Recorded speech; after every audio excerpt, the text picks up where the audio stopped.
It all started back when Andre and I were just ordinary guys from the neighborhood. We went to school together, sat in the last desks, and dreamed of big money, cars, and a life without worries. But while I kept my feet on the ground, Andre was always running around with the idea of success at any cost. From the age of 16, he was looking for ways to get rich quick. He tried everything: crypto, betting, reselling things on OLX. And one day he was lucky enough to get involved in an investment scheme. I didn't go into the details, but in a matter of months, Andre began to change dramatically. He got a new iPhone, branded clothes, watches like rappers. Then he got his first car. At first, it was an old BMW, but within 6 months he was driving a brand new Mercedes. He was constantly posting photos on Instagram, cars, hotels, restaurants, and traveling.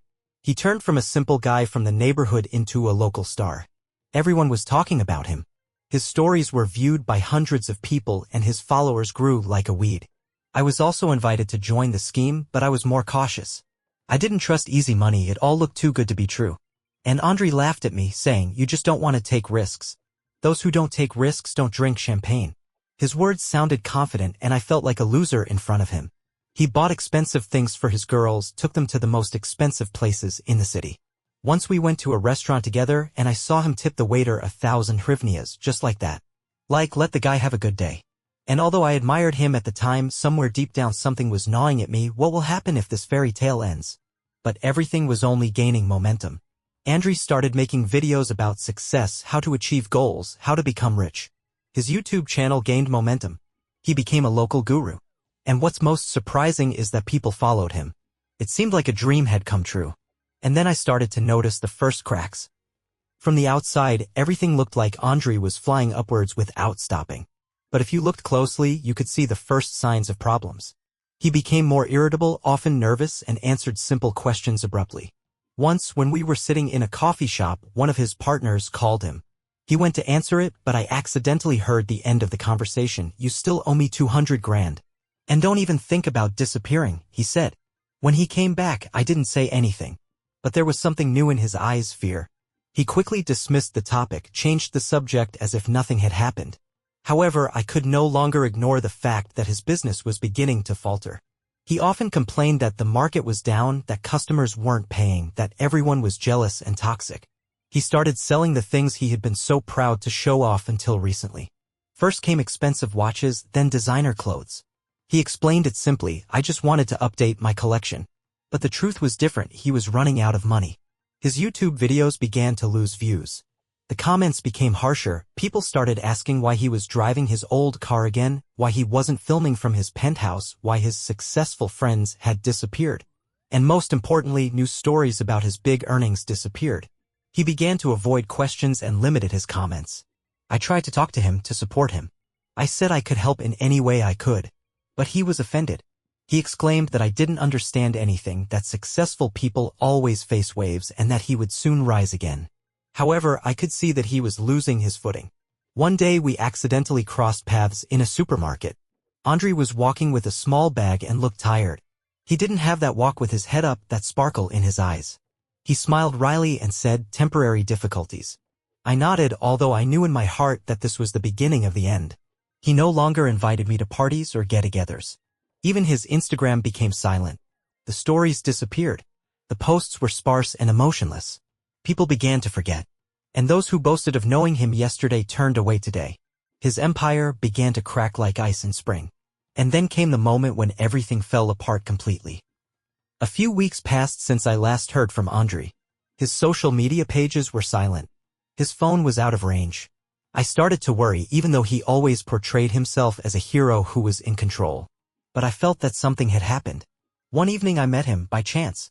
He was sitting in the yard of our old house, near the bench where we used to dream of riches. He was wearing a simple jacket with no sparkle in his eyes. He was thin, with a tired face.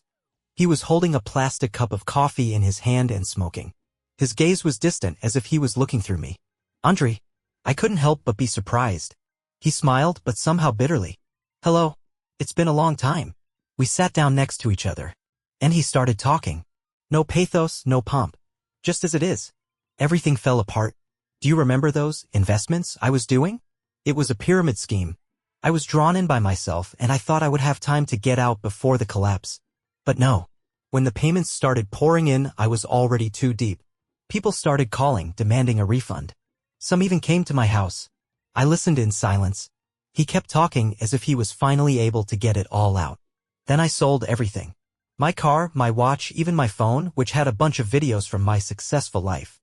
I moved out of the flat because I couldn't pay the rent. I also had debts. Real debts. And I had big debts. He fell silent, inhaling the smoke. And do you know what the worst part is? Not losing money. The worst thing is losing people. Everyone who was close to me disappeared. No one helped me. Even those whom I generously treated, drove, supported. I felt a mixture of pity and anger. At the situation, at him, even at myself, because somewhere deep down I used to envy him. And you, he looked me in the eye. You stayed. Even though I laughed at you when you didn't want to fit in with my schemes. I put my hand on his shoulder. Life is a marathon, not a sprint. Sometimes it's better to go slowly than to go down fast. He nodded. For the first time in a long time, we just sat together in silence. No loud stories, no pathos. Just two old friends. One with broken dreams. The other with a quiet feeling that life was just beginning. A year has passed since that evening's conversation. Andrei disappeared from social media for good. There was hardly any mention of him, as if those loud stories, cars, and parties had never happened.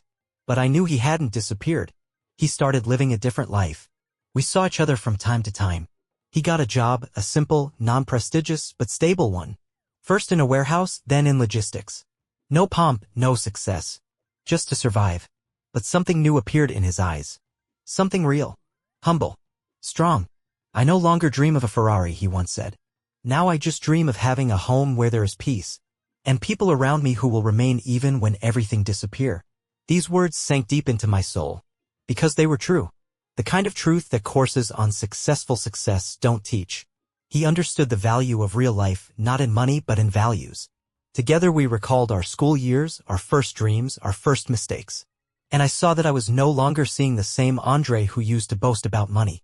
He was a man who had gone through collapse, burning, disappointment, and survived.